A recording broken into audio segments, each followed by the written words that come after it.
ಡಾಲಾಯ್ತ್ ಅವರ ಸಾರಥ್ಯದಲ್ಲಿ the Friday Times news. ಚರ್ಚೆಗಳು ತನಿಖೆಯ ಮೇಲೆ ಪ್ರಭಾವ ಬೀರುತ್ತವೆ. Doctor H K. ಪಾಟೀಲ್. ತಪ್ಪು ಯಾರು ಎಸಗಿದ್ದಾರೆ ಅವರ ವಿರುದ್ಧ ಕಾನೂನಿನ ಕಠಿಣ ಕ್ರಮ ಜರುಗಿಸಲಾಗುತ್ತದೆ. ಆದರೆ ತನಿಖೆ ನಡೆದಾಗ ಸಾರ್ವಜನಿಕ ವಲಯದಲ್ಲಿ ಮುಂದಾಳುಗಳು ಚರ್ಚೆ ಮಾಡುವುದು ಸೂಕ್ತವಾದ ಪ್ರಕ್ರಿಯೆ ಅಲ್ಲ. ಇವೆಲ್ಲ ಚರ್ಚೆಗಳು ತನಿಖೆ ಮೇಲೆ ಪ್ರಭಾವ ಬೀರುತ್ತವೆ ಎಂದು ಕಾನೂನು ಸಚಿವ ಡಾಕ್ಟರ್ ಎಚ್.ಕೆ. ಪಾಟೀಲ್ ಅವರು ಹೇಳಿದರು. ಅವರು ಶುಕ್ರವಾರ ನಗರದಲ್ಲಿ ಸುದ್ದಿಗಾರರೊಂದಿಗೆ ಮಾತನಾಡಿ, ಈಗಾಗಲೇ ಎಸ್ಐಟಿ ಅವರು ತನಿಖೆ ಮಾಡುತ್ತಿದ್ದಾರೆ. ಇಡಿ ಕೆಲ ಕ್ರಮ ಕೈಗೊಂಡಿದೆ. ವಿಚಾರಣೆ ನಿಷ್ಪಕ್ಷಪಾತವಾಗಿ ಆಗಲಿ, ನಂತರ ತಪ್ಪಿತಸ್ಥರ ಮೇಲೆ ಸರ್ಕಾರ ಕ್ರಮ ಜರುಗಿಸುತ್ತದೆ. ಈ ಪ್ರಕರಣದಲ್ಲಿ ನಾಗೇಂದ್ರ ಅವರ ಪಾತ್ರದ ಬಗ್ಗೆ ತನಿಖೆಯಿಂದ ಹೊರಬರಬೇಕಾಗಿದೆ. ಸುದ್ದಿಯನ್ನ ಓದದೆ ಪ್ರತಿಕ್ರಿಯಿಸುವುದು ಸೂಕ್ತವಲ್ಲ. ಸಾರ್ವಜನಿಕ ಚರ್ಚೆ, ಪತ್ರಿಕಾ ಚರ್ಚೆ ಆಗದಿದ್ದರೆ ಸರಿಯಾಗಿ ತನಿಖೆ ನಡೆಯುತ್ತವೆ ಎಂದು ಹೇಳಿದರು. ಮೂಡಾ ಹಗರಣದ ವಿರುದ್ಧ ಬಿಜೆಪಿ ಪ್ರತಿಭಟನೆ ವಿಷಯ ಕುರಿತು ಪ್ರತಿಕ್ರಿಯಿಸಿದ ಸಚಿವರು, ಯಾವ ಕಾರಣಕ್ಕಾಗಿ ಪ್ರತಿಭಟನೆ? ಸಿಎಂ ಮನೆಯವರಿಗೆ ಸೈಟ್ ಮಂಜೂರು ಮಾಡಿಕೊಂಡಿಲ್ಲ. ಕೊಟ್ಟ ಜಾಗಿಗೆ ಕೊಟ್ಟಂತಹ ಪರಿಹಾರವೇ ಹೊರತು ಸೈಟ್ ಮಂಜೂರು ಮಾಡಿದ್ದಲ್ಲ. ಈ ವ್ಯತ್ಯಾಸವನ್ನು ಅರ್ಥೈಸಿಕೊಳ್ಳಬೇಕು. ತನಿಖೆ ನಡೆಯುತ್ತಿದೆ. ತನಿಖೆಯ ಆಧಾರದಲ್ಲಿ ಏನು ಕ್ರಮ ಕೈಗೊಳ್ಳಬೇಕು, ಮುಡಾ ತಪ್ಪು ಹೆಜ್ಜೆಗಳ ಬಗ್ಗೆ ಏನು ಕ್ರಮ ತೆಗೆದುಕೊಳ್ಳಬೇಕು ಎನ್ನುವುದರ ಬಗ್ಗೆ ಸರ್ಕಾರ ಕ್ರಮ ಕೈಗೊಳ್ಳುತ್ತದೆ. ಇದರಲ್ಲಿ ಸಿಎಂ ರಾಜೀನಾಮೆ ಕಾರಣ ಇಲ್ಲ. ವಾಲ್ಮೀಕಿ ನಿಗಮದ ಹಗರಣದಲ್ಲಿ ಯೂನಿಯನ್ ಬ್ಯಾಂಕ್ನಿಂದ ಹಣ ವರ್ಗಾವಣೆಯಾಗಿದೆ. ಹಾಗಾದರೆ ಕೇಂದ್ರದ ಆರ್ಥಿಕ ಸಚಿವರು ರಾಜೀನಾಮೆ ಕೊಡಬೇಕು ಎಂದು ಕೇಳಲಿಕ್ಕೆ ಆಗುತ್ತಾ ಎಂದು ಸಚಿವ ಡಾಕ್ಟರ್ ಎಚ್.ಕೆ. ಪಾಟೀಲ್ ಅವರು ಹೇಳಿದರು. ಇದೇ ಸಂದರ್ಭದಲ್ಲಿ ಕಲಾವಿದೆ, ಖ್ಯಾತ ನಿರೂಪಕಿ ಅಪರ್ಣಾಗೆ ಸಚಿವ ಡಾಕ್ಟರ್ ಎಚ್.ಕೆ. ಪಾಟೀಲ್ ಸಂತಾಪ ಸೂಚಿಸಿ, ಅಪರ್ಣಾ ಅವರ ಅಗಲುವಿಕೆ ಸಿನಿಮಾ, ಸಾಂಸ್ಕೃತಿಕ, ಸಾಮಾಜಿಕ ಕ್ಷೇತ್ರಕ್ಕೆ ತುಂಬಲಾರದ ಹಾನಿಯಾಗಿದೆ. ಅವರ ಅಗಲುವಿಕೆ ಸಹಜವಾಗಿ ಎಲ್ಲರಿಗೂ ದುಃಖ ತಂದಿದೆ. ಕುಟುಂಬದ ಸದಸ್ಯರಿಗೆ ದುಃಖವನ್ನು ಸಹಿಸುವ ಶಕ್ತಿಯನ್ನ ನೀಡಲಿ ಎಂದು ಪ್ರಾರ್ಥಿಸುತ್ತೇನೆ ಎಂದು ಹೇಳಿದರು. ಎಸ್ಐಟಿ ಅವರು ವಿಚಾರಣೆ ತನಿಖೆ ಮಾಡ್ತಾ ಇದ್ದಾರೆ. ಈಗ ಇಡಿ ಅವರು ಕೆಲವು ಕ್ರಮಗಳನ್ನು ತೆಗೆದುಕೊಳ್ತಾ ಇದ್ದಾರೆ. ವಿಚಾರಣೆ ನಿಷ್ಪಕ್ಷಪಾತವಾಗಿ ಆಗಲಿ, ಯಾರು ತಪ್ಪಿತಸ್ಥರೋ ಅವ್ರ ಮೇಲೆ ಕ್ರಮ ಸರ್ಕಾರ ಜರುಗಿಸ್ತದೆ. ಅಧಿಕಾರಿಗಳಿಗೆ ಮೌಖಿಕವಾಗಿ ಆದೇಶ ಕೊಟ್ಟಿದ್ರು 187 ಕೋಟಿ ರೂಪಾಯಿ. ನೋಡ್ರಿ, ಅವೆಲ್ಲ ತನಿಖೆಯಲ್ಲಿ ಹೊರಬರಬೇಕಾಗಿರ್ತಕ್ಕಂಥ ಅಂಶಗಳು.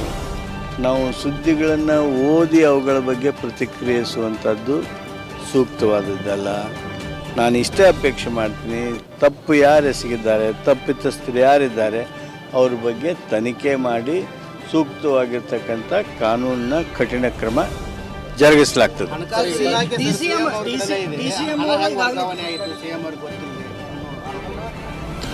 ಆರೋಪ ಯಾರು ಮಾಡಿದರೂ ಭಾಳ ಮಹತ್ವದ್ದು. ತನಿಖೆ ನಡೆದಾಗ ಈ ರೀತಿ ಸಾರ್ವಜನಿಕ ಮುಂದಾಳುಗಳು ಸಹಿತ ಚರ್ಚೆ ಮಾಡೋದೇನಿದೆ, ಇದು ಸೂಕ್ತವಾದ ಪ್ರಕ್ರಿಯೆ ಅಲ್ಲ. ಇವೆಲ್ಲ ಈ ಚರ್ಚೆಗಳು ತನಿಖೆ ಮೇಲೆ ಪ್ರಭಾವ ಬೀರ್ತಾವೆ. ಅದಕ್ಕೆ ಸಾರ್ವಜನಿಕ ಚರ್ಚೆ ಅಥವಾ ಪತ್ರಿಕಾ ಚರ್ಚೆ ಇವೆಲ್ಲ ಆಗದಂತೆ ನೋಡಿದರೆ ತನಿಖೆಗಳು ಸರಿಯಾಗಿ ದಾರಿ ಹಿಡಿತಾವೆ. ಅವ್ರ ಪಾತ್ರ ಏನೂ ಇಲ್ಲ. ನಾನು ನಿಮಗೆ ಒಂದೇ ಹೇಳಿದೆ, ಕಾನೂನು ಮಂತ್ರಿಯಾಗಿ ಹೇಳ್ತೀನಿ, ತನಿಖೆಗಳು ನಡೆದಾಗ ಸಾರ್ವಜನಿಕ ಚರ್ಚೆ, ಅದು ಸಾರ್ವಜನಿಕ ನಾಯಕರುಗಳು, ಜನಪ್ರತಿನಿಧಿಗಳು, ಪತ್ರಿಕಾ ಪರಿಷತ್ನಲ್ಲಿ ಚರ್ಚೆ ಮಾಡೋದು, ಇದೆಲ್ಲ ಏನಿದೆ ಇದು ತಪ್ಪು ಮಾಹಿತಿಗಳನ್ನು ಸಾರ್ವಜನಿಕರಲ್ಲಿ ಕಳಿಸ್ತದೆ. ಆದ್ದರಿಂದ ಇವುಗಳ ಚರ್ಚೆ ಆಗದಿರೋದು ತನಿಖಾ ದೃಷ್ಟಿಯಿಂದ ಒಳ್ಳೆಯದು. ಅದನ್ನು ಪಾಲನೆ ಮಾಡಬೇಕು.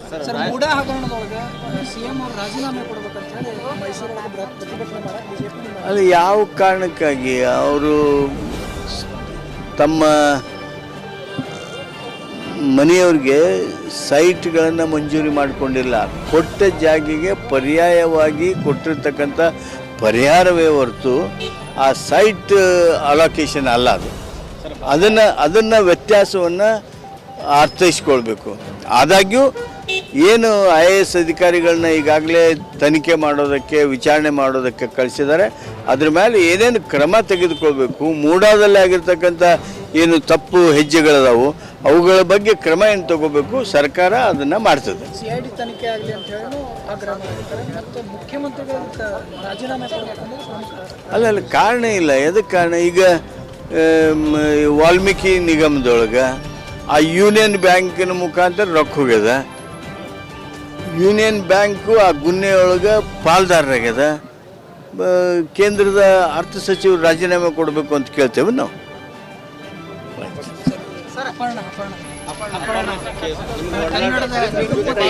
ಅಪರ್ಣ ಅವರ ಅಗಲುವಿಕೆ ಸಹಜವಾಗಿ ಸಿನಿಮಾ ರಂಗಕ್ಕೆ ಹಾಗೂ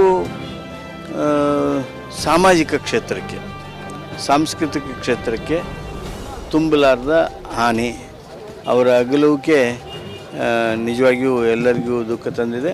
ಅವರ ಕುಟುಂಬದ ಸದಸ್ಯರಿಗೆ ಆ ದುಃಖವನ್ನು ಸಹಿಸುವಂಥ ಶಕ್ತಿ ನೀಡಲಿ ಅಂತ the Friday Times news Gadag.